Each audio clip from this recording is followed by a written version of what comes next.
Recently supreme court ने एक landmark judgement दिया है सिटीजनशिप को लेकर। ये जो लैंडमार्क जजमेंट है इसमें बहुत सारे कीवर्ड्स हैं जो न्यूज़ में देखने को मिल रहे हैं। आज के इस वीडियो में हम उन्हीं कीवर्ड्स को समझेंगे। व्हेन आई से कीवर्ड्स, कीवर्ड मतलब सेक्शन 6 से क्या है सिटीजनशिप एक्ट का, फिर आसाम अकॉर्ड को लेके इतना डिस्कशन क्यों हो रहा है, और एक और छोटा सा कीवर्ड है 4:1 मेजॉरिटी। हम इन तीनों के बारे में डिस्कशन करेंगे। हम जो जजमेंट दिया है उसके बारे में भी डिस्कशन करेंगे। आप न्यूज़ देख सकते हैं, सुप्रीम कोर्ट ने सेक्शन 6 ऑफ सिटीजनशिप एक्ट जो है उसे अपहोल्ड कर दिया और उसे बोला है कि ये कॉन्स्टिट्यूशनल है। जो भी उसमें लिखा है वो सही लिखा है। इसके अलावा एक और कीवर्ड आसाम अकॉर्ड जो है वो न्यूज़ में है और 4:1 मेजॉरिटी है। तो हम ये सब समझेंगे आज के इस वीडियो में, ताकि आपको सिटीजनशिप से रिलेटेड कोई भी कंफ्यूजन ना रहे। हेलो एवरीवन, मेरा नाम मोनिका है और करंट अफेयर्स डिकोडेड में आपका स्वागत है। Before we proceed to the news, हम मुझे एक अनाउंसमेंट करनी है। वो अनाउंसमेंट है यूपीएससी के सब्सक्रिप्शन को लेके। यूपीएससी की तैयारी अगर आप करने का सोच रहे हैं तो अनअकैडमी जो है वो बहुत ही ऑप्टिमम प्राइस में ये तैयारी कराता है। 24,999 के ऑप्टिमम प्राइस में आप सब्सक्रिप्शन ले सकते हैं। इसमें अगर आप मेरा कोड यूज़ करते हैं विच इज़ MM05 तो आपको डिस्काउंट भी मिल सकते हैं। ये जो सब्सक्रिप्शन है उसमें 1-on-1 मेंटरशिप मिलती है। इस सब्सक्रिप्शन में आपको लेक्चर्स के PDF और PPTs भी अवेलेबल कराए जाते हैं, और इस सब्सक्रिप्शन में आपको मेंस की आंसर राइटिंग प्रैक्टिस भी कराई जाती है। तो आप अगर यूपीएससी की तैयारी करने का सोच रहे हैं तो आप इसे अवेल कर सकते हैं। इसके साथ ही हमारा एक स्कॉलरशिप टेस्ट भी है जो 20 अक्टूबर को हो रहा है।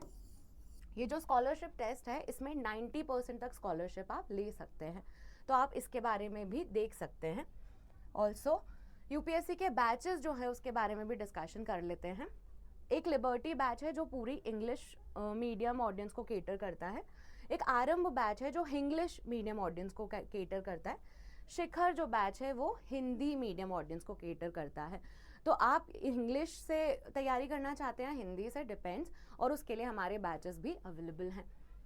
अब वापस आते हैं हमारे न्यूज़ पर, जो कि था कि कॉन्स्टिट्यूशनल वैलिडिटी मिल गई है सेक्शन 6A को सिटीजनशिप एक्ट में। अभी तक हमें कुछ भी नहीं पता है, पर हमें ये information by the end of this video बहुत ही क्लियर हो जाएगी। तो हर बार की तरह हम पहले प्री रिक्विजिट्स देखेंगे कि हमें क्या पता होना चाहिए। तो हमें ये पता होना चाहिए कि आसाम जो है उसमें माइग्रेशन का इशू हमेशा रहा है। वहाँ पे बहुत सारे इलीगल माइग्रेंट्स आते रहे हैं और इलीगल माइग्रेशन को लेके वहाँ पे बहुत क्लैशेस भी हुए हैं। ठीक है, ये इन्फॉर्मेशन हमें पता होनी चाहिए। उसके अलावा ऑपरेशन सर्च लाइट जो है वो एक ऑपरेशन है। देखिए, बांग्लादेश जो है वो 1971 में फ्री हो गया था। कहाँ से? पाकिस्तान से। तो ये जो फ्रीडम है इसके पीछे एक वॉर इन्वॉल्व है, और ये जो वॉर है उसमें एक ऑपरेशन इन्वॉल्व है जिसका नाम है ऑपरेशन सर्च लाइट। ये जो ऑपरेशन है ये मिलिट्री ऑपरेशन है जो पाकिस्तान ने किया था बांग्लादेश में, और इसकी शुरुआत कब हुई थी? 25 मार्च 1971। ये जो डेट है ये हमारे लिए इम्पॉर्टेंट है, क्योंकि ये जो डेट है ये as a cut off date भी सेट कर रखी है हमारे सिटीजनशिप एक्ट में, जिसका सेक्शन 6 जो है वो न्यूज़ में है। देन हमें पता होना चाहिए आसाम अकॉर्ड क्या होता है। आसाम अकॉर्ड जो है, अकॉर्ड का मतलब होता है अग्रीमेंट। तो ये एक अग्रीमेंट है। ये जो अग्रीमेंट है ये ट्राइपर्टाइट अग्रीमेंट है, मतलब 3 पार्टीज इन्वॉल्व है इसमें। 3 पार्टी कौन कौन सी होंगी? एक तो गवर्नमेंट ऑफ इंडिया, दूसरी गवर्नमेंट ऑफ आसाम, और तीसरी जो है वो आसाम के जो लीडर्स हैं उनका ग्रुप है। तो आसाम अकॉर्ड के बारे में हम और देखेंगे क्योंकि हमारी न्यूज़ के लिए इम्पॉर्टेंट है, पर अभी के लिए आसाम अकॉर्ड एक अग्रीमेंट है जो 3 पार्टीज के बीच में हुआ है। इसका जो ईयर है वो 1985 है।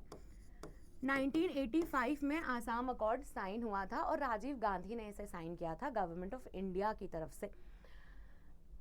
इसमें हम और डिस्कस करेंगे आगे। और जो जजमेंट आया है सुप्रीम कोर्ट का वो 4:1 मेजॉरिटी से है। देखिए, 5 जज जो हैं उनका बेंच सेटअप किया था, जिसमें उन्हें आइडेंटिफाई करना था कि सेक्शन 6A जो है वो कॉन्स्टिट्यूशनल है या नहीं है। अब वो 5 जज का जो बेंच है उसमें से 4 तो बोल गए कि ये कॉन्स्टिट्यूशनल है, और एक जज जो है जज पार्टी वाला, उन्होंने बोला कि ये अनकॉन्स्टिट्यूशनल है। तो क्या हुआ कि जो जजमेंट आया वो तो मेजॉरिटी से निकल के आ गया, जिसमें 4 लोग जो हैं वो फेवर में हैं कि ये कॉन्स्टिट्यूशनल है, और एक जज जो है उन्होंने अपना डिसेंट ओपिनियन दिया है जो फेवर में नहीं है।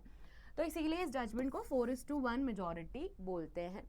इसमें चीफ जस्टिस ऑफ इंडिया जो है वो इस 4 में इन्वॉल्व है, चीफ जस्टिस ऑफ इंडिया जो है उन्हें लगता है कि सेक्शन 6 है कॉन्स्टिट्यूशनल है, और इसी के चलते मेजॉरिटी से ये डिसीजन लिया गया है।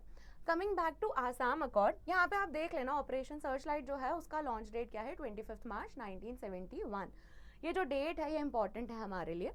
आसाम अकॉर्ड का ईयर 1985 है। अब आसाम अकॉर्ड जो है, जैसा मैंने बताया कि 3 पार्टीज के बीच में साइन हुआ था, government of India, government of Assam और ऑल आसाम स्टूडेंट यूनियन, या फिर आसाम में जो भी एजिटेशंस हुए थे इलीगल माइग्रेशन को लेके, उसके जो भी लीडर्स थे उन्होंने मिलके ये अग्रीमेंट साइन किया था। इसका ईयर भी हमें पता है 1985। अब ये जो अग्रीमेंट है ये साइन इसलिए हुआ क्योंकि 1979 में आसाम में प्रोटेस्ट होने लगे थे इलीगल माइग्रेंट्स के अगेंस्ट में। देखिए थोड़ा सा कंटेक्स्ट जान लेते हैं। मैंने पहले ही बोला है कि आसाम में हमेशा से माइग्रेंट्स या रेफ्यूजीज़ का प्रॉब्लम रहा है, पर 1971 के बांग्लादेश के लिबरेशन वॉर के बाद ये नंबर और सिग्निफिकेंटली इंक्रीज़ हो गया। अब क्या होता है, दूसरी कंट्रीज से अगर माइग्रेंट्स आते हैं तो वहाँ के जो लिमिटेड रिसोर्सेज हैं उनको और शेयर करना पड़ जाता है। आपकी लैंड, आपके फॉरेस्ट, आपका कल्चर, सब कुछ थ्रेटन हो जाता है। तो आसाम में यही चीज़ बहुत ज़्यादा फील हो रही थी और उसके चलते 1979 में प्रोटेस्ट शुरू हो गए। ये जो प्रोटेस्ट है वो 6 साल तक चलते रहे और फाइनली कंक्लूजन क्या निकला, आसाम अकॉर्ड। अब ये जो आसाम अकॉर्ड है इसमें क्या साइन हुआ था हम वो देखेंगे। देखिए प्रॉब्लम क्या थी कि ये जो रेफ्यूजीज़ हैं इनको सिटीजनशिप देनी है या नहीं, क्योंकि सिटीजनशिप के चलते कुछ राइट्स आपको मिल जाते हैं और वो जो राइट्स हैं अगर वो सबको ही बराबरी से मिल रहे हैं तो फिर हमें नेटिव पॉपुलेशन और इलीगल माइग्रेंट्स में क्या डिफरेंस रह गया। तो ये जो डिस्कशन है उसके चलते सिटीजनशिप को लेके कुछ प्रोमिसेस किए गए। अब हम डेट्स देखते हैं। देखिए मैंने आपको ऑपरेशन सर्चलाइट की डेट बताई थी, वो कट ऑफ डेट यहाँ पर आपको एक दिन पहले की दिख रही है, 24 मार्च 1971। तो इस आसाम अकॉर्ड में ये प्रॉमिस किया गया कि जो भी लोग 1 जनवरी 1966 के पहले आसाम में आ गए हैं और वहाँ रह रहे हैं तो उन्हें हम इंडियन सिटीजनशिप दे देंगे। क्या हो बोल रहे हैं हम कि जो भी माइग्रेंट्स आसाम में आ गए हैं बिफोर 1 जनवरी 1966 उन्हें सिटीजनशिप मिल जाएगी, क्योंकि अकॉर्ड साइन कब हो रहा है 1985 में, तो कंसिडरेबल टाइम हो गया है और वो वहाँ रह भी रहे हैं। फिर दूसरा जो टाइम स्पैन है वो ऐसा डिसाइड किया कि 1 जनवरी 1966 और 24 मार्च 1971 के बीच में जो माइग्रेंट्स आए हैं, ये जो माइग्रेंट्स हैं इनको ये रजिस्टर कर सकते हैं सिटीजनशिप के लिए। इनको बाय डिफ़ॉल्ट सिटीजनशिप नहीं मिल रही है, ये रजिस्टर करेंगे, गवर्नमेंट प्रोसेस करेगी, गवर्नमेंट एलिजिबिलिटी चेक करेगी कि ये लोग एक्चुअल में सिटीजनशिप एक्वायर कर सकते हैं या नहीं, और अगर कर सकते हैं तो उन्हें सिटीजनशिप मिल जाएगी। पर इसमें एक कैच है, इसमें बोला कि अगर आप इस टाइम स्पैन के बीच में आए हैं इंडिया तो आपको वोटिंग राइट्स नहीं मिल रहे हैं, मतलब आप वोट नहीं कर सकते for the next 10 years. Normally citizens को वोटिंग राइट्स मिलते हैं इंडिया में, तो इन्हें डिनाई कर दिया गया। इन्होंने बोला कि आपको 10 साल तक वेट करना पड़ेगा। ये जो कट ऑफ डेट है ये क्यों है, बिकॉज ऑफ ऑपरेशन सर्चलाइट। और जो भी लोग 1971 के बाद इलीगली इंडिया में आए हैं उन्हें क्या करना होगा, उन्हें डिपोर्ट करना होगा, उन्हें वापस भेजना होगा, उन्हें सिटीजनशिप नहीं मिलेगी। ये जो है ये आसाम अकॉर्ड में प्रॉमिस किया था। अब आसाम अकॉर्ड जो है वो एक पॉलिटिकल नेगोशिएशन है, क्योंकि आप देख सकते हैं government of India, government of Assam और आसू जो है वो साइन कर रहे हैं। तो इसको टूथ देने के लिए, इसको इम्प्लीमेंट करने के लिए आपको लॉ बनाना पड़ेगा। तो वो जो लॉ है जिसमें ये बात कही गई है कि 3 कैटेगरी है लोगों की, एक तो जो 1966 के पहले आ गए, एक वो जो 1966 और 1971 के बीच में आए हैं, और तीसरे वो लोग जो 1971 के बाद में आए हैं, उनको सिटीजनशिप को लेके अलग अलग क्राइटेरियाज हैं, ये एक लॉ में लिखना पड़ेगा। और उसी लॉ में लिखने के लिए हमने सेक्शन 6A ऐड किया सिटीजनशिप एक्ट ऑफ 1955 में। सिटीजनशिप एक्ट में सेक्शन 6A ऐड किया जिसमें आसाम अकॉर्ड के प्रोविजंस जो हैं वो ऐड कर दिए गए। तो ये लीगल इंटरवेंशन है, वो क्या था, पॉलिटिकल इंटरवेंशन। क्या है, आसाम अकॉर्ड के बाद ये इंट्रोड्यूस किया गया। क्यों किया गया, क्योंकि बांग्लादेश के जो रेफ्यूजीज़ हैं वो हमेशा से एक कंसर्न रहे हैं आसाम के लिए। इसमें क्या हुआ, सिटीजनशिप ग्रांट की गई टू इंडिविजुअल्स जो आसाम में आए हैं फ्रॉम बांग्लादेश बिफोर 25 मार्च 1971। इस डेट के पहले जो भी आए उन्हें सिटीजनशिप दी गई है। अब उसमें भी एक और कट ऑफ डेट है 1966 वाली, तो दोनों अलग अलग क्राइटेरिया है, पर इन जनरल जो है वो सिटीजनशिप दी गई है माइग्रेंट्स को। और इसमें एक और चीज़ लिखी है, ये 1 जनवरी 1966 से, पर अगर आप 25 मार्च 1971 के बाद आए तो आपको डिपोर्ट करना पड़ेगा, आपको सिटीजनशिप नहीं दी जाएगी। ये है सेक्शन 6A। अब इसको लेके क्या कॉन्स्टिट्यूशनैलिटी चेक करनी थी वो हम डिस्कस करने वाले हैं। तो हमने दो कीवर्ड समझ लिए हैं, एक तो आसाम अकॉर्ड और दूसरा सिटीजनशिप एक्ट 1955 का सेक्शन 6A। अब हमें ये समझना है कि ये मामला सुप्रीम कोर्ट तक गया ही क्यों। तो सुप्रीम कोर्ट ने अपहोल्ड तो कर दी कॉन्स्टिट्यूशनैलिटी, पर ऐसे क्या क्राइटेरियाज है जिससे पिटिशनर को लगा कि ये अनकॉन्स्टिट्यूशनल चीज़ है, ये नहीं होनी चाहिए, सेक्शन 6A जो है वो एक अनकॉन्स्टिट्यूशनल चीज़ है। तो मेनली दो क्वेश्चंस हैं जिसपे सुप्रीम कोर्ट ने कॉन्स्टिट्यूशनैलिटी आंसर करी है। सबसे पहला ये है कि आसाम के लिए डिफरेंट कट ऑफ डेट क्यों है रेस्ट ऑफ द स्टेट्स या फिर रेस्ट ऑफ द इंडिया से।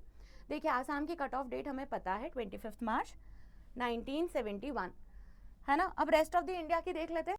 रेस्ट ऑफ द कंट्री की जो डेट है वो है 19 जुलाई 1948। ये कट ऑफ डेट सेट कर रखी है हमने रेस्ट ऑफ द कंट्री की, मतलब इससे पहले अगर आप आ गए हैं इंडिया में तो आपको सिटीजनशिप मिलेगी। ये जो डेट है वो आसाम के लिए 1971 की फिक्स्ड है। तो वहाँ के लोग ऐसा बोलते हैं कि रेस्ट ऑफ द कंट्री जो है उसमें सिटीजनशिप बहुत स्ट्रिक्टली मिल रही है, बहुत सारे क्राइटेरियाज हैं जो सेटिस्फाई करने पड़ रहे हैं, पर आसाम के केस में थोड़ा सा लिबरल है और हम 1971 तक लोगों को फ्रीली सिटीजनशिप दे रहे हैं। तो ये जो है वो डिस्क्रिमिनेटरी प्रैक्टिस है, इसमें राइट टू इक्वालिटी वायलेट होता है विच इज़ आर्टिकल 14, ऐसा बोला लोगों ने और पिटिशनर ने यही क्लेम किया। अब सुप्रीम कोर्ट ने क्या जस्टिफिकेशन दिया है वो भी हम देखेंगे, पर पहला क्वेश्चन सुप्रीम कोर्ट को ये डिसाइड करना था।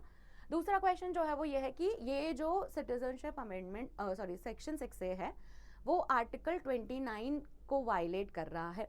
अब आर्टिकल 29 जो है ये एक फंडामेंटल राइट है जो कॉन्स्टिट्यूशन में बोलता है कि ये जो माइनॉरिटीज़ हैं इन जनरल जो है हर कम्युनिटी को उसका कल्चर और उसका लैंग्वेज सेफगार्ड करने का अनुमति है, मतलब वो सेफगार्ड कर सकते हैं अपना कल्चर और अपना लैंग्वेज।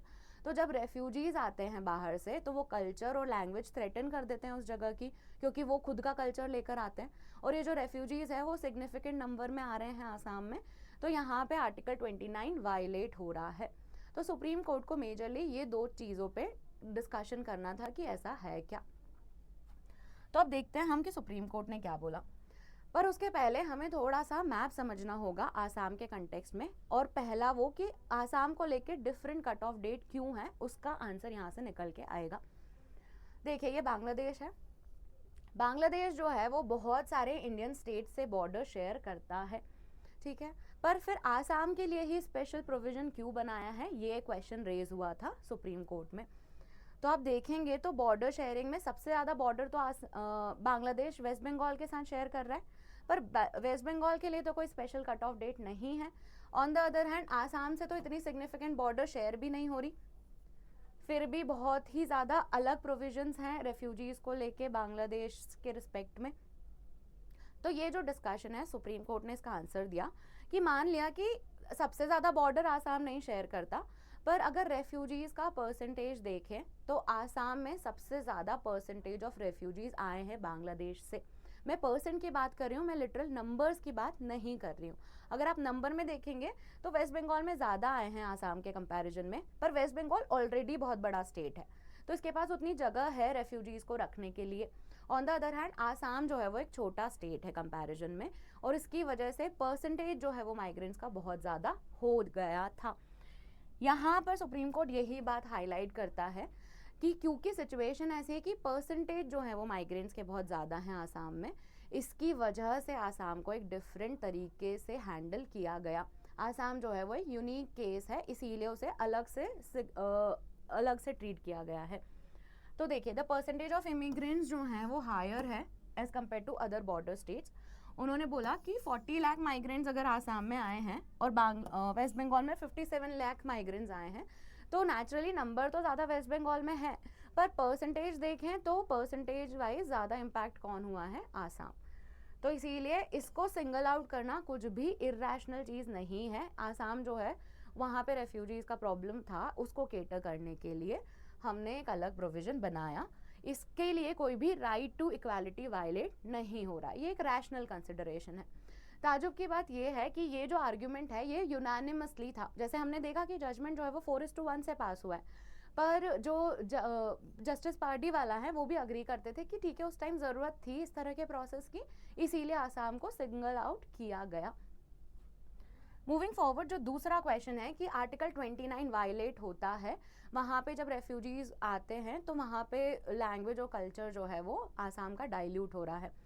तो जो जस्टिस चंद्रचूड़ हैं उन्होंने बोला कि जो हमारे CJIB हैं उन्होंने बोला कि आप प्रूफ दिखाओ कि अगर लोग आके आपका कल्चर जो है वो डेरोगेट कर रहे हैं या फिर आपका कल्चर जो है वो ख़त्म होता जा रहा है, तो उसका कोई प्रूफ आपको लाना पड़ेगा। पिटिशनर को बोला कि आप क्योंकि प्रूफ नहीं कर पाए कि आर्टिकल 29 वायलेट हो रहा है, इसकी वजह से हम इतनी नैरो डेफिनेशन ऑफ फ्रेटर्निटी नहीं रख सकते। फ्रेटर्निटी मतलब ब्रदरहुड। अब देखिए इंडिया जो है वो फ्रेटर्निटी के प्रिंसिपल पे चलता है, तो हम ब्रदरहुड की फीलिंग रखते हैं। इसका मतलब ये नहीं है कि हमें ये हक है कि हम अपने नेबर्स चूज़ कर सकें, हम तो सब मिलके ही रहेंगे ना। तो फ्रेटर्निटी जो है वो इनकॉर्पोरेटेड है, इसमें आर्टिकल 29 वायलेट नहीं हो रहा है, और आप ये प्रूफ भी नहीं कर पाए कि आर्टिकल 29 वायलेट हो रहा है, इसलिए यहाँ पे कोई भी इशू नहीं है। So this is what the Supreme Court said, no proof to show that influx जो है माइग्रेंट्स का, उसकी वजह से कल्चर और लैंग्वेज अफेक्ट हो रही है आसाम की, तो इस वजह से इसमें भी कोई प्रॉब्लम नहीं है। मूविंग फॉरवर्ड, अब हम डिसेंट जजमेंट देखेंगे कि क्यों जस्टिस पार्टी वाला को ऐसा लगा कि ये जो नॉर्म है ये अनकॉन्स्टिट्यूशनल है।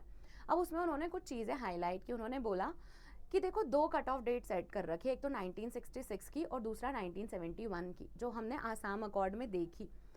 तो ऐसा क्यों है कि 1966 के पहले जो लोग आए उन्हें तो आपने फ्रीली सिटीजनशिप दे दी, पर 1966 से 71 के बीच में जो आए हैं उनको आपने बहुत सारे क्राइटेरियाज रख दिए अपनी सिटीजनशिप प्रूव करने के। मतलब लॉजिकली डजंट मेक सेंस। उस टाइम पे हो सकता है कि वो एक रैशनल चीज़ हो, पर अब एक कट ऑफ डेट भी की जा सकती है, 1971 आप फिक्स कर दीजिए और उसके पहले वाले लोगों को आप सिटीजनशिप दे दीजिए। दूसरा उन्होंने प्रॉब्लम रेज की कि ये जो 1971 के बाद का जो डिपोर्टेशन का केस है कि हम भेज देंगे उन लोगों को वापस, वो इतने अच्छे से एग्जीक्यूट हो ही नहीं रहा है। वहाँ पे क्या है, आसाम के लोग अभी भी स्ट्रगल कर रहे हैं।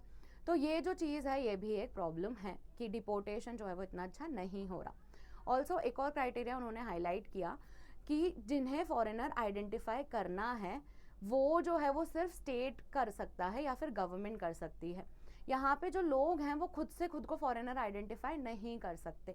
तो ये भी एक क्राइटेरिया है जिसके चलते स्टेट ने बहुत सारी पावर अपने पास होल्ड कर रखी है, और स्टेट जब तक चाहे तब तक इस एग्जीक्यूशन को रोक के रख सकता है, क्योंकि जो भी फॉरेनर हैं वो खुद से तो नहीं बोल सकते कि हम फॉरेनर हैं, स्टेट को डिसाइड करना पड़ेगा।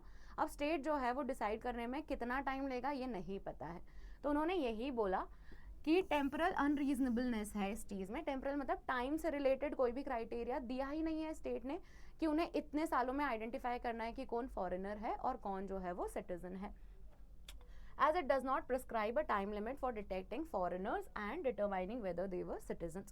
दूसरा है कि दो कट ऑफ डेट जो है वो doesn't make sense now, क्योंकि अब दो कट ऑफ में तो और ज़्यादा लॉजिकली देखे तो doesn't make sense। तो ऐसा उन्होंने जस्टिस पार्टी वाला ने बोला, पर ओवरऑल द जजमेंट जो है वो मेजॉरिटी से पास हुआ और सेक्शन 6 से जो है उसे कॉन्स्टिट्यूशनल बोल दिया गया। So with this we have come to the end of this video. अगर आपको ये इन्फॉर्मेशन अच्छी लगती है तो do let us know in the comment section, और please like share subscribe to this channel. Thank you.